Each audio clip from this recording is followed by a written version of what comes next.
तो यहाँ पे विंड आपका एक ऐसा फिनोमेना है जो आपके नेचुरल एडवर्सिटीज ऑफ लाइफ को एक्सप्लेन कर रहा है। आपको बता रहा है कि अगर आप मेंटली और फिजिकली स्ट्रांग हैं तो आप लाइफ का कोई भी हार्डशिप को लेके चल सकते हैं। या ऐसे भी बोल सकते हैं, आपके लाइफ के जो प्रॉब्लम्स हैं, डेली लाइफ में इंसानों के पास बहुत सारा प्रॉब्लम्स आते हैं, और इस बहुत सारा प्रॉब्लम्स को हम लोग को लाइफ में डील करके आगे बढ़ना है। और इसी का मैसेज हमारा ये जो पर्टिकुलर पोएम है ये हमें दे रहा है। एक कमजोर आदमी, एक कमजोर आदमी अक्सर क्या होता है ना, एक कमजोर आदमी कुछ सिचुएशंस में टूट जाते हैं। एक कमजोर आदमी कुछ सिचुएशंस में टूट जाते हैं, और इस टूट जाने का जो पार्ट है, इस टूट जाने का पार्ट को यहाँ पे एक्सप्लेन किया जा रहा है। So we must make these destructive forces our friends with our strength and determination. तो आपको अपने जो करेज है, जो डिटर्मिनेशन है, उसको इतना मजबूत बनाना है कि कोई भी लाइफ का प्रॉब्लम आपको हिला ना सके। तो ये रहा पोएम का एक मैसेज। अब आगे देखते हैं पोएम का एक्सप्लेनेशन क्या कह रहा है। बोल रहा है, wind comes softly, don't break the shutters of the window, don't scatter the papers, don't throw down the books on the shelf. There, look what you did. You threw them all down. You tore the pages of the books. You brought rain again. You were very clever at poking fun at weaklings. तो यहाँ पे weaklings का मतलब है एक आदमी जो कि बहुत ही वीक है, और पोकिंग फन मतलब है किसी का मजाक उड़ाना। तो पहला स्टैंजा में पोएट बात कर रहे हैं विंड को लेके। The poet is talking to the wind. Poet wind से बात कर रहा है। वो विंड को रिक्वेस्ट कर रहे हैं कि जब आप आएंगे तो आहिस्ता आहिस्ता आइए, क्योंकि आप पोएट जानता है कि विंड जो है वो बहुत ही मजबूत है। It should be soft and subtle. Then he says that the wind is very powerful, it is destructive. तो विंड बहुत पावरफुल है और ये डिस्ट्रक्टिव भी है, तो सब कुछ तहस नहस कर देता है। It breaks the shutters of the window and scatters the paper. तो जब ये विंड आते हैं तो आपके जो विंडो के जो शटर्स होते हैं, मतलब विंडो के जो खिड़की का पल्ला होता है, उस पार्ट को ये तोड़ देते हैं। आपके जो इंपॉर्टेंट पेपर्स रहते हैं उनको बिखोर देते हैं। तो विंड बहुत ही क्षमताफुल है, उनके पास अच्छा खासा क्षमता है। All the books which are kept on the shelf fall down. तो जितने भी बुक्स उस सेल्फ रे रखे हुए थे बुक शेल्फ में, वो सारे बुक्स को गिरा दिया है। तो यहाँ पे पोएट डिस्क्राइब करता है विंड का पावर को। उसके बाद वो बोलता है कि then he says to the wind to look at the destruction that it had done. तो विंड को बता रहा है कि विंड देखिए आपने क्या किया है, सारा चीज को आपने तहस नहस कर दिया है। Whenever there is a strong wind, all the things that are weak, like small plants, tiny children, they all get scared and they all even fall and get hurt. तो इस हवा का जो झोंका होता है, उसका जो क्षमता होता है, वो क्षमता जितने भी वीक चीजेस होते हैं जितने भी वीक चीजेस होते हैं, उस वीक चीजेस को, जैसे छोटे छोटे प्लांट्स होते हैं, छोटे बच्चे होते हैं, वो डर जाते हैं और वो गिर जाते हैं और उनको चोट लगता है।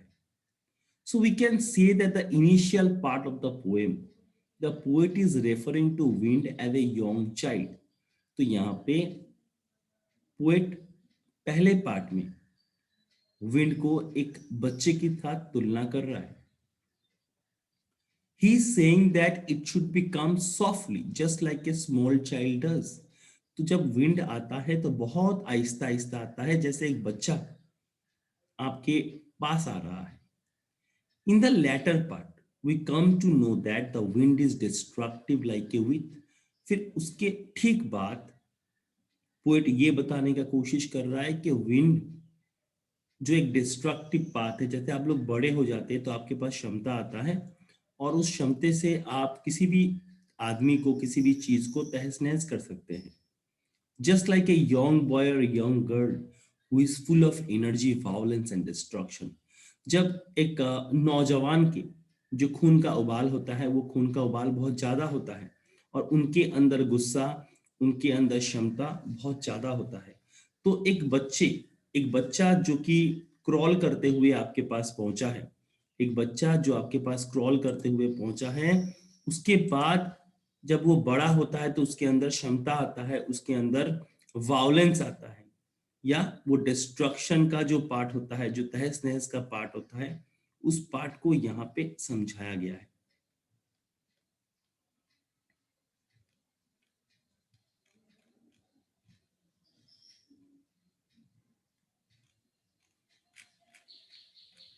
Now coming down to the next part. इस नेक्स्ट पार्ट में बोल रहा है हियर द वर्ड क्रमलिंग। तो आपके बुक में देखिए क्रमलिंग बोल के एक वर्ड है। क्रमलिंग मतलब है, क्रमलिंग का जो पार्ट है ये रिपीट किया गया है बहुत बार।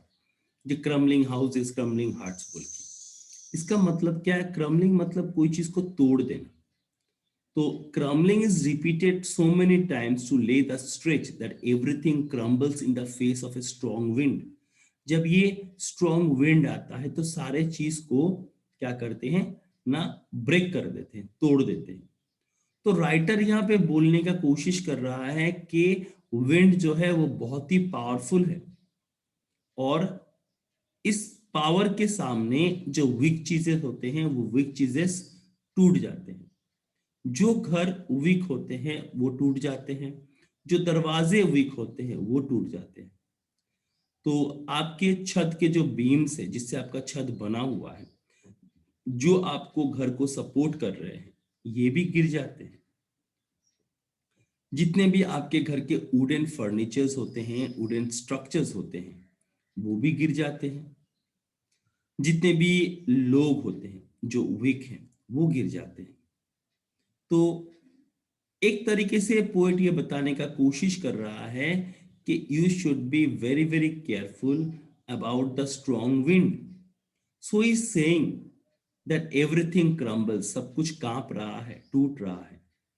जो वीक है, everything that is weak reacts by falling down and breaking in the face of adversity. तो उसके जो बहाव, उस विंड का जो बहाव होता है, उस विंड के बहाव के साथ सब कुछ बहा के ले जा रहा है। So the poet is saying that whenever a weak person faces any adversity or challenge in life, he breaks down and falls. इस पार्ट का मतलब मैं थोड़ा अलग तरीके से समझाना चाहता हूँ। आप सोचिए कि आपके कोई सगे संबंधी का देहांत हुआ है। तो नॉर्मली क्या होता है, इस समय हम लोग बहुत ज्यादा टूट जाते हैं कि ये आदमी जो हमारे साथ सारा जीवन था, जितना दिन हम लोग जिंदा हैं, हम लोग उस आदमी को देख रहे थे, और वो आदमी अचानक आपको छोड़ के चला जाता है, तो आप टूट जाते हैं। अगर आप टूट जाते हैं इस हालात में, तो आपको फिर से अपने पैरों के ऊपर खड़ा होना है। जब आप इस पर्टिकुलर सिचुएशन को ओवरकम करने का आपके अंदर क्षमता रहना चाहिए। नहीं तो आप अगर कमजोर होंगे तो आपको मिट्टी में मिला दिया जाएगा। तो आपको पूरे ताकत लेके इस सिचुएशन का मुकाबला करना है और फिर से अपने पैरों पे ऊपर खड़ा होना है। ये पोएट यहाँ पे बताने का कोशिश कर रहा है। So poet is addressing to wind as a wind god. तो पोएट यहाँ पे विंड को विंड गॉड बोल रहा है। And he is saying that the powerful god of wind winnows, winnows मतलब क्रश। देखिए यहाँ पे एक पिक्चर के माध्यम से आपको विनोस का मतलब समझाया गया है। जो भारी होते हैं वो नीचे गिर जाएंगे, जो हल्का होंगे वो विंड के झोंके में उड़ जाएंगे। That means he shift all the people and those people who are weak fall down and get crushed.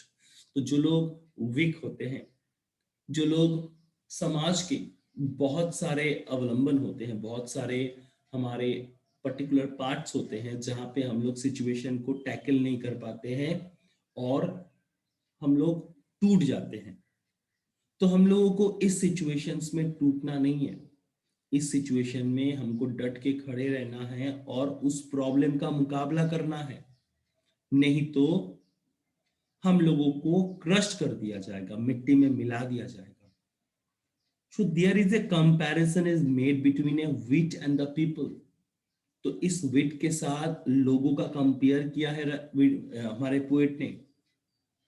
Just like we winnow the wheat to separate the grain from chaff.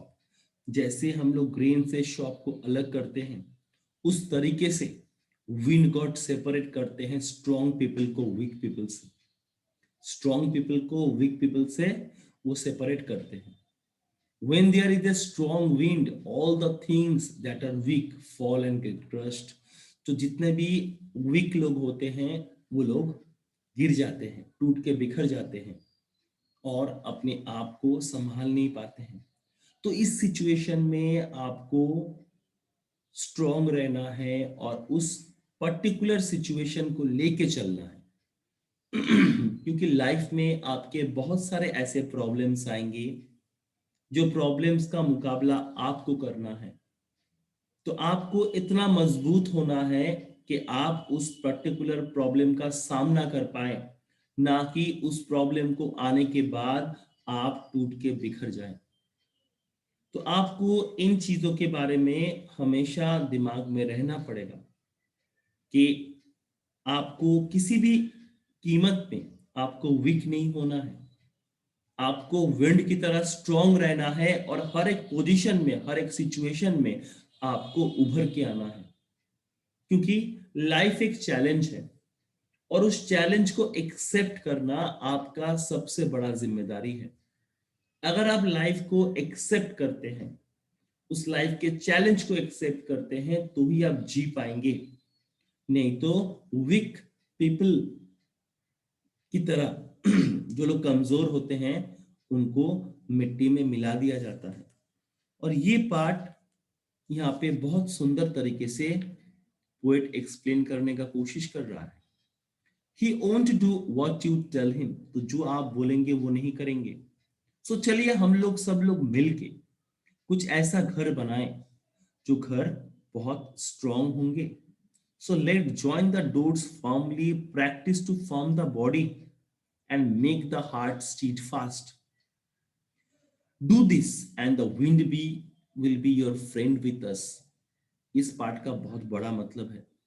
The poet wants us to make friend with the wind. जो adversities हमारे life के होते हैं, जो opposite side हमारे life के होते हैं, उस पर्टिकुलर जगह पे आपको डट के खड़ा रहना है. He says that problem will not listen to us. Problem आपको बता के नहीं आते. ये कोविड-19 का जो पार्ट है ये हम लोग को बता के नहीं आया है. और इस पार्ट में जो लोग मजबूत हैं, जो लोग अपने तरीके से प्रॉब्लम को डील कर पाते हैं, वो ही जिंदा रहेंगे. बाकी लोगों को क्रश कर दिया जाएगा या बाकी लोगों को जो प्रॉब्लम आया है वो प्रॉब्लम आपको दबोच के, मड़ोड़ के आपको बिखेर देगा. So they will come, so we should be prepared. आपके जीवन में हर एक समय में अलग अलग प्रॉब्लम्स आते हैं और हर एक प्रॉब्लम्स आपको डील करना है अपने तरीके से. अगर हर एक प्रॉब्लम को आप अपने तरीके से डील करते हैं तो ही आपको जिंदा रहने का हक है. आप कमजोर बन के इस दुनिया में जिंदा नहीं रह सकते. तो क्यों ना हम पहले से इस पर्टिकुलर पार्ट को डील करने का प्रैक्टिस करें.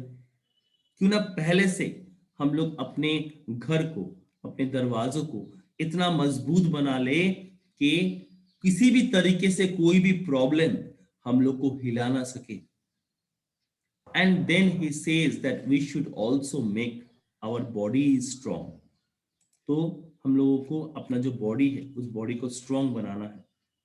अगर हम लोग उस बॉडीज को स्ट्रॉन्ग बना पाते हैं and the heart form to face this challenges, और हमारे मन को इतना मजबूत बना लेना है कि कोई भी तरीके का, किसी भी तरीके का चैलेंजेस को हम फेस कर पाए. And then once we are strong enough and all the challenges like be our friends. तो जितने भी चैलेंजेस होंगे, इस चैलेंजेस को लेके चलना, यही लाइफ का सबसे बड़ा सीख है. जो आपको लाइफ सिखाता है, क्योंकि हर एक समय आपके पास कोई ना कोई प्रॉब्लम आएगा और उस प्रॉब्लम को लेके डील करना आपका सबसे बड़ा काम है। We will not feel that they are troublesome. Troublesome का मतलब है प्रॉब्लम। तो प्रॉब्लम आएंगे आपके डेली लाइफ में, इस प्रॉब्लम को डील करके चलना ही आपकी लाइफ का मकसद होना चाहिए। The wind blows out weak fires. He makes sure the strong fire roar and flourish. His friendship is good. We praise him every day. The poet has kept wind on a pedestal. He is comparing the wind to God. He says that wind is God and we praise him every day. तो अक्सर हम लोग देखते हैं शक्ति का पूजा किया जाता है। जो शक्तिमान है, जिसके पास काफी क्षमता है, वो लोग जिंदा रहते हैं।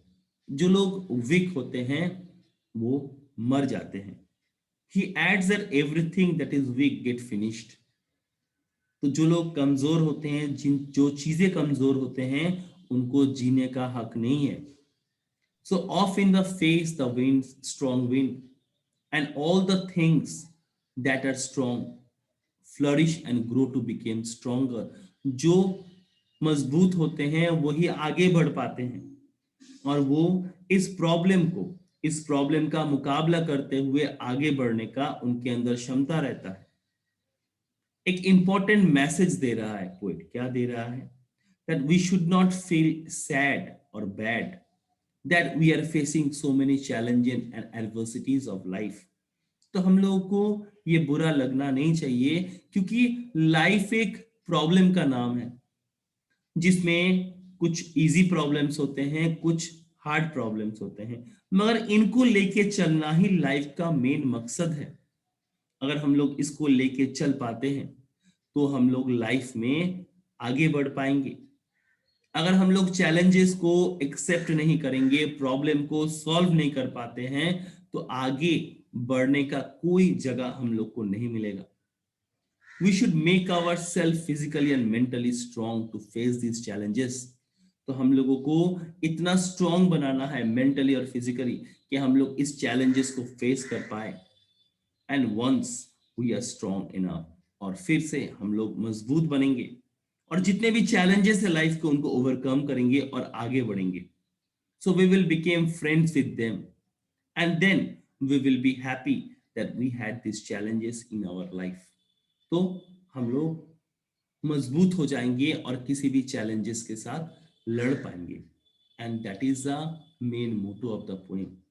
तो यहाँ पे बार बार आपको पोएट एक ही बात कह रहा है कि आपके लाइफ में हजार प्रॉब्लम आएंगे, इस हजार प्रॉब्लम को लेके चलना ही आपकी लाइफ का मकसद होना चाहिए। क्योंकि प्रॉब्लम्स आपको बता के नहीं आएंगे। अगर प्रॉब्लम्स आपको बता के नहीं आते हैं तो उस प्रॉब्लम का सामना करना, उस प्रॉब्लम के साथ डील करना आपको आना चाहिए। तो परिस्थिति आपको ये सिखाएगा कि किस तरीके से आपको उस पर्टिकुलर प्रॉब्लम को लेके डील करना है। क्योंकि आज आपके पापा मम्मी है, आपके पापा मम्मी हजार एक प्रॉब्लम को लेके डील करते हैं और आपको उसके आंच भी नहीं आने देते हैं। मगर आप जब बड़े होंगे तो आपको भी ये पार्ट सीखना होगा कि हम लोगों को इन परिस्थितियों में मजबूत होकर खड़ा रहना पड़ेगा। और इस मजबूत होकर अगर हम लोग खड़ा रहते हैं तो ही प्रॉब्लम को सॉल्व कर पाएंगे।